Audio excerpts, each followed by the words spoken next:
You know, the chances are that when you call police for help, the officers who arrive at your house are gonna be men. We are here, we do exist. Women make up half the country's population, but take a look at this. They make up only 12% of law enforcement. So why aren't there more female cops? Well, we took that question here to a local sheriff to get his take. We also talked to some recruiters to see if they're shaking things up a little bit. All right, ready? Ready! But we started a local police academy to see if more women are actually signing up. 5, 6. Believe it or not, Brianna Dion and Jayshali Barrios signed up to take these guys down. Ever since I was a little kid, I always aspired to be a police officer. It wasn't a plan. It wasn't a plan. They're going through some really rigorous physical training to be cops at Valencia College's Criminal Justice Institute in Orlando. And there's only 3 women in this class of 46. I mean, they'll straight up tell you that it's a male-dominant career, but you just got to go in and prove yourself.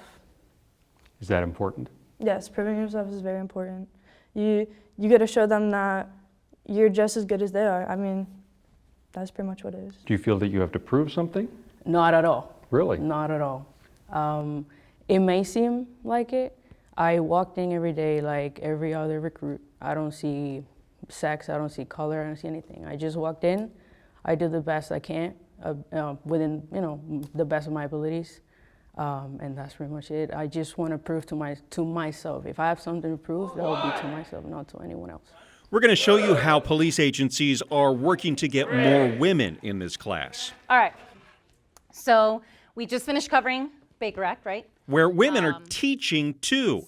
That's Winter Park Police Detective Caitlin Gonzalez. The person is intoxicated and falling all over the place in the middle of the road, and you see cars swerving all over the place to avoid them.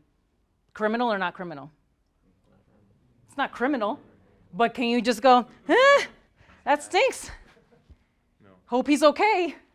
No, right? That's my academy class. There's me right there. John Mina is the sheriff in Orange County, Florida. So here's the females, 1, 2, 3, 4, 5, 6. Yeah, 6 out of like 23. But he says he wants that number to go up even higher, and he thinks he may have found part of the solution. His agency is one of nearly 250 across the country that have signed on to something called the 30 by 30 initiative. It was created by police leaders and researchers at NYU Law School's policing project.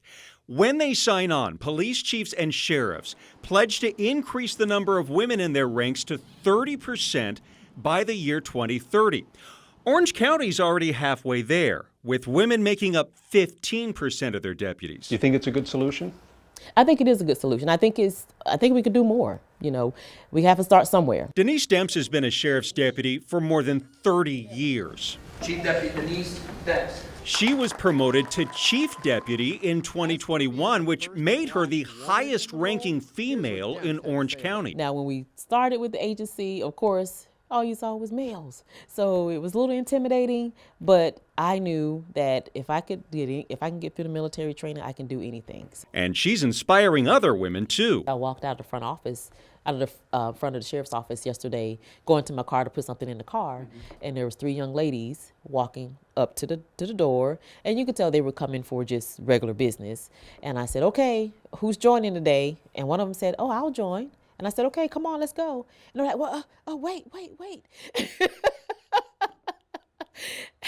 She said, "Okay, I'm here to do this business, but I'm going to come around to HR. So I'm going to check and see if she did show up." The more women see us out here, the more it looks possible. Today, we're trying to recruit for the Orange County Sheriff's Office. Deputy Cindy Zayas is part of the solution on the front lines. She is actively recruiting for Orange County. We would love to have you. So we also are offering our academy sponsorship. And as we watched, it didn't take her long to find a young woman interested in joining at the career fair. We really, really, really shine when it comes to our ability to de-escalate and to empathize in our reports and understanding victims and what they're going through. We're amazing at that. We're literally rock stars at it, okay? Oh, thanks. Let's talk a little bit about why you decided to get into law enforcement. You know, was that something that you felt passionate about at a young age, or is it just something that came about? Kyle Sharman. Kyra Simmons. Terrell Sturdivant. Kyra Simmons is a former university track and field athlete, and she says she chose to join law enforcement during the pandemic. You don't really see a lot of people like me doing this job, and What do you mean, like you? black females. I went ahead and applied. I actually didn't tell my dad until the last minute that I was doing this, and he definitely had his reservations as far as like, absolutely not. Like, Really? my dad told me so many times, you could just come back home, we'll figure it out. You can work at my job doing something in like security, and I'm like, we can't work together, Dad. We can't do that. I've been a solo deputy for about 1.5 years now. What do you think now, About, being a deputy? oh, I love it. I love it. It's always something different. So every day when I come to work, I can't expect the day that I had before. The people that I meet, the stories that I learn from them, it just makes you realize that this is a humanized job. Like, a lot of people like to think, like, when I put on this uniform that like I'm not like them, or like I can't relate to them. But like, just seeing the different things that people have gone through and experienced, it's definitely made me, I feel like, more of a human in a way, if that makes sense. Okay. Because sometimes when we put this on, like, we tend to forget that, like, we're just like them at the end of the day. We know we're not where we are supposed to be. But the sheriff and other police leaders say they see solutions in a national campaign at hiring more female officers. Normally, we are the calming factor in a situation because we're less aggressive. But departments need to actively recruit. You're going to have all the training in the world. You're going to have your jiu-jitsu and aikido training, so you're going to be like, whoa, you know. To get more women in the police academy to ultimately serve and protect. If you are committed to the community, committed to helping people, this is the career for you.